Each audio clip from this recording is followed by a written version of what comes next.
నమస్తే, మీరు చూస్తుంది సుమన్ టీవీ. నేను మీ కీర్తి. నాతో పాటు ప్రముఖ ఆస్ట్రాలజర్ బ్రహ్మశ్రీ గౌరిగుంట్ల సురేష్ బాబు గారు ఉన్నారు. నమస్తే సురేష్ బాబు గారు. కీర్తి గారు నమస్కారం అండి. సురేష్ బాబు గారు, మిథున రాశి వారికి జూన్ నెలలో ఎలా ఉంటుందో తెలియజేస్తారా? సో మిథున రాశి వాళ్ళకి ఓవరాల్గా బాగుందండి. ఒక ప్రొఫెషన్ ఫ్రంట్లో జాగ్రత్తగా ఉండాలి. ఎందుకంటే వీళ్ళకి సూర్యుడు 12th హౌస్లోకి వస్తున్నారు కాబట్టి 12th హౌస్లో సూర్యుడు ఉంటే స్థాననాశనం అంటే సూర్యుడికి మోస్ట్ క్రూయల్గా బిహేవ్ చేస్తాడు. క్రూర స్వభావాన్ని ఎక్స్పెక్ట్ చేస్తూ ఉంటారు కాబట్టి 12th హౌస్లో సూర్యుడు ఉంటే స్థాననాశనం అని చెప్తూ ఉంటారు. కొంచెం ఉద్యోగంలో జాగ్రత్తగా ఉండాలి. ఉద్యోగంలో చాలామంది కోల్పోయే అవకాశం, లేదా ఉద్యోగంలో డీప్రమోషన్ రావటం, లేదంటే ఉద్యోగంలో విపరీతమైన అవమానాలు జరగటం కూడా జరిగే అవకాశం ఎక్కువగా ఉంటుంది. కాబట్టి ఈ రాశి వాళ్ళు చాలా కేర్ఫుల్గా ఉండాలి. ఏదైనా జరిగితే దాన్ని మరీ టూ మచ్ నెగిటివ్గా తీసుకోకుండా ఒక ఈవెంట్ ఏదో అయిపోయిందిలే, జరిగింది ఏదో జరిగిపోయింది, టేక్ ఇట్ ఈజీ అన్నట్లు సింపుల్గా ఉండండి. ఎందుకంటే గట్టిగా పట్టుకోండి, కోపం పడితే అనవసరం జాబ్ అయ్యే అవకాశం ఎక్కువగా ఉంటుంది.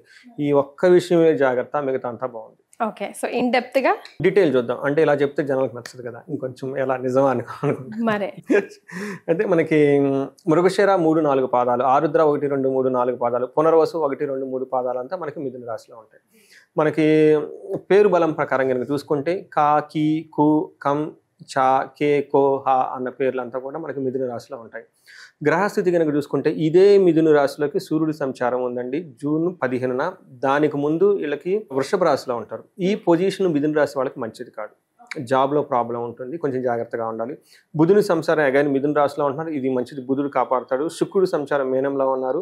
కుజుడు వచ్చేటప్పుడే వీళ్ళకి జూన్ 7న సింహరాశిలో ప్రవేశిస్తున్నారు అనమాట. ఈ యొక్క గ్రహస్థితి కనుక చూసుకుంటే సూర్యుడు కొంచెం ఇబ్బంది పెట్టే విధంగా ఉన్నారు. కుజుడు వీళ్ళకి చాలా సహకరిస్తున్నారండి. అందుకని చెప్పేసి సూర్యుడు ఎంత ఇబ్బంది పెడుతున్నాడో కుజుడు అంత సపోర్ట్ ఇస్తున్నాడు. అందుకని బ్యాలెన్స్ అయిపోయే అవకాశం ఎక్కువగా ఉంది. తర్వాత బుధుడు వల్ల ఏమవుతుందంటేనండి బుధ శుక్రుడు ఇద్దరి వల్ల కొంచెం అభయప్రదంగా శోభాయమానంగా ఉండే అవకాశం ఎక్కువగా ఉంది. ఒక రకంగా చూసుకుంటే కొంచెం జాబ్లో ఒడిదుడుకులు తప్పక మిగతా అంతా బాగుంది రాశి వాళ్ళకి అని చెప్పుకోవాలి.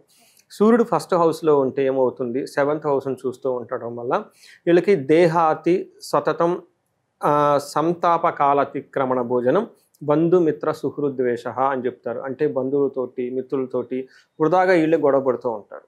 అందుకని ఇంటర్పర్సనల్ స్కిల్స్ చక్కగా మెయింటైన్ చేసుకుని టైం భోజనం చేయడం చాలా ఇంపార్టెంట్. దేహాతి శరీరంలో బాధ ఉంటుంది. ప్లస్ 7th హౌస్లో ఉండటం వల్ల భార్యకు కానీ లేదంటే పార్ట్నర్స్కి కానీ కొంచెం హెల్త్ కాంప్లికేషన్స్ ఉండే అవకాశం ఎక్కువగా ఉంది. ప్రయాణాలు చేసేటప్పుడు జాగ్రత్తగా ఉండాలి. ఇది ఒక్కటే వీళ్ళు ఈతలో చూసుకోవాల్సిన జాగ్రత్త. కుజుడు వీళ్ళకి విపరీతమైన యోగ్యతను ఇస్తున్నాడండి. ది బెస్ట్ ఆఫ్ బెస్ట్ ప్లానెట్గా ఉన్నారు ఈ రాశి వాళ్ళకి. విత్తలాభం, మనకి మహర్షులు ఏం చెప్తారంటే విత్తలాభం సదా ఆరోగ్యం ఇష్టసిద్ధి సుఖావహ వస్త్రలాభో ధన ప్రాప్తి తృతీయగే కుజ అని మనకి సంస్కృతంలో చెప్తారు మహర్షులు. ధనలాభం ఉంటుంది, ఆరోగ్యం ఉంటుంది, కోరుకున్న పనులన్నీ జరుగుతూ ఉంటుంది. బంగారు వస్తువులు ఖచ్చితంగా కొంటారు వీళ్ళు. చాలా ఫేవరబుల్గా ఉంది. రేటు ఎంత పెరిగినా కానీ ఆ రేటులకు అడ్డం కాదు, కొనేస్తారు. తర్వాత వీళ్ళకి ధన ప్రవాహం కూడా వస్తుందండి. తర్వాత 10వ ఇంట్లో దృష్టి ఉండటం వల్ల కెరియర్లో ప్రోగ్రెస్ ఉంటుంది. మనం ఇందాక కెరియర్లో బాగలేదని సూర్యుడు వల్ల చెప్పుకోవటం వల్ల ఆ సూర్యుడు చెప్పే ప్రాబ్లమ్స్ని కుజుడు కాంపన్సేట్ చేస్తూ ఉంటాడు. అందుకని బట్ స్టిల్ వాళ్ళు జాగ్రత్తగా ఉండడం చాలా అవసరం. ఎందుకంటే కుజుడితో పోలిస్తే సూర్యుడు పవర్ఫుల్ గ్రహం కాబట్టి. నెక్స్ట్ శుక్రుడు అగైన్ వీళ్ళకి 11వ ఇంట్లో ఉండి 5వ ఇంట్లో దృష్టి చూడటం వల్ల ఇది కూడాను చాలా అద్భుతమైన కాంబినేషన్ వీళ్ళకి మనం చెప్పుకోవాలి. అంటే లేడీస్ ద్వారా, తర్వాత డిజైన్స్ ద్వారా, fashion, hifi, Benz car, top class movies, shopping malls, ఈ టైప్ అన్ని తిరిగేస్తూ ఉంటారు అనమాట.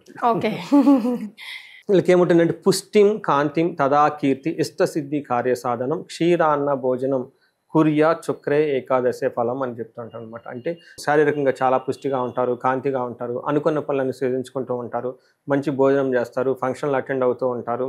ఆల్మోస్ట్ ఒక సెలబ్రిటీ లాగా లైఫ్ని వీళ్ళు బాగా ఎంజాయ్ చేస్తారు. ఎందుకంటే 11th శుక్రుడు చాలా విపరీతమైన యోగ్యతను ఇస్తుంటారు. ఈ టైంలో వీళ్ళు ఫిలిం స్టార్ని కలవటం, కరిష్మాటిక్ పీపుల్ని కలవటం ఇవన్నీ చేస్తూ ఉంటారు. బట్ పిల్లల విషయంలో కొంచెం జాగ్రత్తగా ఉండాలి, మిగతా అంతా బాగుంది వీళ్ళకి. రైట్. మరి నక్షత్రాల ప్రకారం మిథున రాశి వారికి ఎలా ఉంటుందండి జూన్ నెలలో? మిథున రాశి కనుక మనం చూసుకుంటే మీరు అడిగిన విధంగా వీళ్ళకి కొన్ని విషయాల్లో ఛాలెంజెస్ కానీ బట్ ఓవరాల్గా బాగుంది. ఫస్ట్ మనకు మృగశిర నక్షత్రం కనుక చూసుకుంటే వీళ్ళకి సంపదలు ఉంటుంది, ధనలాభం ఉంటుంది, క్షేమంగా ఉంటారు, ఐశ్వర్యంగా ఉంటారు. Very good. ఓకే. ఛాలెంజెస్ ఎక్కడ ఉంటుందంటేనండి నాశనము, మృత్యుభయము, కలహము, ఇవి ఛాలెంజెస్. ఏదో అనుకున్న పనిలో డిస్టర్బెన్స్ రావటం వల్ల ఏమవుతుందంటే భయపడిపోతారు ఏమవుతుందో అని, తద్వారా గొడవలు అయ్యే అవకాశం ఎక్కువగా ఉంది. కాబట్టి జాగ్రత్తగా ఉండాలి. ఇది కూడా ప్రొఫెషనల్ ఫ్రంట్లో జాగ్రత్తగా ఉండాలి. తర్వాత ఆరుద్ర నక్షత్రం వాళ్ళకి సౌఖ్యంగా ఉంటారు, సంపదలు ఉంటుంది, ధనలాభం ఉంటుంది, క్షేమంగా ఉంటారు. బట్ వీళ్ళకి నాశనము, కలహము, మృత్యు భయము చూపిస్తుంది. పునర్వసు నక్షత్రం వాళ్ళకి లాభప్రదంగా ఉంటుంది, సౌఖ్యంగా ఉంటుంది, సంపదలు ఉంటాయి, క్షేమంగా ఉంటారు, వస్త్రలాభం ఉంటుంది. వీళ్ళకి కొంచెం రెండు ప్రాబ్లములు, గొడవ ద్వారా మృత్యు భయం.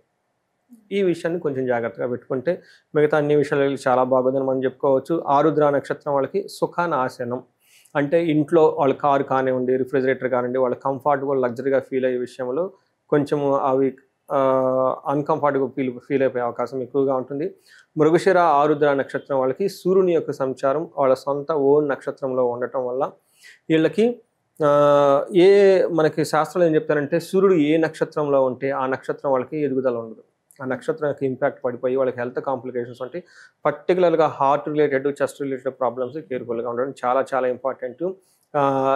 మృగశిర ఆరుద్ర నక్షత్రం వాళ్ళు. బట్ మిగతా అంతా బాగుంది. వాళ్ళకి ఏంటంటే ఇది మనకి సమ్మర్ కాబట్టి సూర్యుడు అదే నక్షత్రం మీద వెళ్ళటంతో 15 days 13 days జాగ్రత్తగా ఉండాలి. ఓవరాల్ గా మిథున రాశి వారు ఎలాంటి రెమెడీస్ ని ఫాలో అవ్వాలంటారు? సో రెమెడీస్ కనుక చూసుకుంటేనండి వీళ్ళకి మృత్యు భయం చూపిస్తుంది. అంటే అనవసరమైన భయం ఉంది. ఓకే, వీళ్ళకి హనుమాన్ చాలీసా చదువుకోవటం, శనివారము మనకి హనుమత్ కవచం చదువుకోవటం, దేవి కవచం చదువుకోవటం, దుర్గా కవచం చదువుకుంటూ ఉండాలి. అలానే కలహము గొడవలు ఎక్కువగా ఉంటున్నాయి కాబట్టి వీళ్ళు ఏం చేయాలంటే అండి మనకి దుర్గా కవచం చదువుకోవటం, దుర్గా సప్తాశ్లోకి చదువుకోవటం, ఇంకా గొడవలు పెద్దగా ఉంటే ఇంట్లో చండీ హోమం, చండీ పారాయణం లేదంటే చండీ హోమం కనుక చూపించగలిగితే చాలా బాగుంటుందండి. తర్వాత వీళ్ళకి సంపదలు చాలా బాగుందండి, మనీ ఫ్లో చాలా బాగుండాలి. బట్ ఇంకా స్టిల్ ఎవరికైనా మనీ రావట్లేదు అంటే వీళ్ళకి కుబేర పాశుపతావం చేయించుకున్నా, తర్వాత మహాలక్ష్మి విశేష హోమం చేయించుకున్నా, కనకదార స్తోత్రం, అంటే వాళ్ళకున్న సమస్యను బట్టి చూసుకోవాలండి. ఎందుకంటే నాకు వితిన్ హాఫ్ అన్ అవర్ గ్యాప్లో 2 calls వచ్చాయి.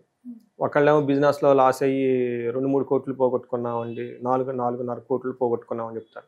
అదే హాఫ్ అన్ అవర్కి ఇంకొక హోమ్ మేకర్ వాళ్ళు చేసి ఏమంటే 2-3 లక్షలు పక్క ఎవరికో ఇచ్చారండి, అది రావట్లేదు. అంటే రెండింటికి ఒకటే పరిహారం కాదండి. ఎందుకంటే వీళ్ళకి స్తోత్రాలు చదువుకోవటం, కనకదార ఇవి చేసుకుంటే సరిపోతుంది. బట్ వాళ్ళకి ఏంటంటే అది బిజినెస్కి సంబంధించింది కాబట్టి, ఒక ఆర్గనైజేషన్ కాబట్టి వీళ్ళు హోమాలు, యజ్ఞాలు అవన్నీ కంపల్సరీ చేయాలన్నమాట. చేస్తే ధన ప్రవాహం వస్తుందండి, రాకుండా ఏముండదు. నేను చాలామందికి చేశాను. పర్టికులర్గా 2 days ప్రోగ్రామ్ కనకదార వాళ్ళకి చదవమని చెప్తాను 41 days. బట్ మనకి కుబేర పాశుపతం, మహాలక్ష్మి శీఘ్ర ధన ప్రాప్తి, నష్టద్రవ ప్రాప్తి చేసినప్పుడు మనీ ఫ్లో వచ్చేస్తుందండి. రాని వాళ్ళకి కూడా మనీ ఫ్లో వచ్చేస్తుంది. నాకు ఫోన్లు మెసేజ్లు పెట్టి వాళ్ళు చాలామంది ఉన్నారండి. బట్ ప్రాపర్గా చేయాలండి, అది కూర్చొని భక్తిగా డెడికేట్గా చేస్తే వస్తుందండి. రైట్. సో జూన్ నెలలో మిథున రాశి వారికి ఎలా ఉంటుందో తెలియజేయడంతో పాటుగా రెమెడీస్ కూడా అందించారు. ధన్యవాదాలు.